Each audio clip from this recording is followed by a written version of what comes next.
Sobrang dami ko pala talagang dress and yet, ting may lakad ako, feeling ko wala akong maisuot. Syempre, bala ko din naman mag-dispose but I don't know which one to keep and which one to give, especially hindi ko naman pa lahat sila na isusuot.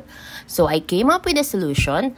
Ang ginawa ko, sinort out ko muna yung clothes by color and I was able to categorize them into 14 kasi yung iba may light, yung iba may dark, and for black, since madami yung black ko, pinaghiwa-hiwalay ko yung without sleeves and yung with sleeves. And since 14 categories siya, I took 2 from each para mabuo ang halos isang buwan na dress OOTD tuwing alis ako. I took 2 more from black para complete yung 30. And then the rest of my dress, tinago ko muna sa isang aparador ko. Goal is to be able to wear all these 30 dress na nakakalabas na, and then each time take a photo, of course, and decide if it is for keeps or for gives. Ayan, tulungan niyo ako mag-decide ha. So, ipopost ko sa page ko yung mga photos kapag natapos ko na yung first round of 30 clothes siguro.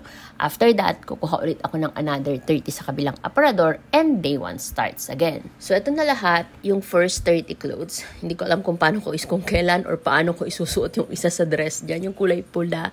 So, ayan, may yellow, of course. Complete colors pa din.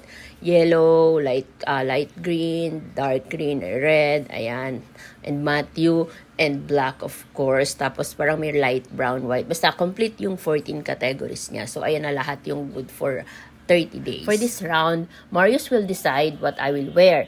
Sasabi lang siya ng kulay, and if it's a long dress or a short dress or a printed one or not printed.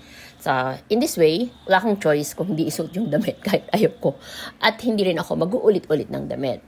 And based on my initial count, aabot yata ng 100 ang dress ko. So, mga 3 months ito. At during this challenge, bawal ako bumili ng dress unless may magbigay ng GC. So, good luck sa akin, di ba? Since sinayos ko tong aparador ko, nakaka-4 na dress na ako so far, and ito yung mga yon.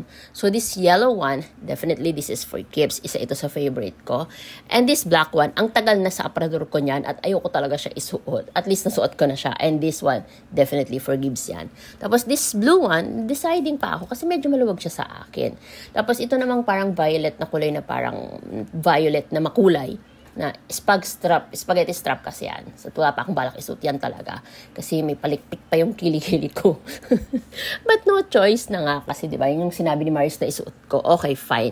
Kaya nagpolo na lang ako sa ibabaw para hindi kita yung palikpik. So, anyways, yan na muna ang chika for now. So, kung curious ka kung anong magiging OOTD ko in the coming days, follow me, Mami Pepot, and thank you for watching!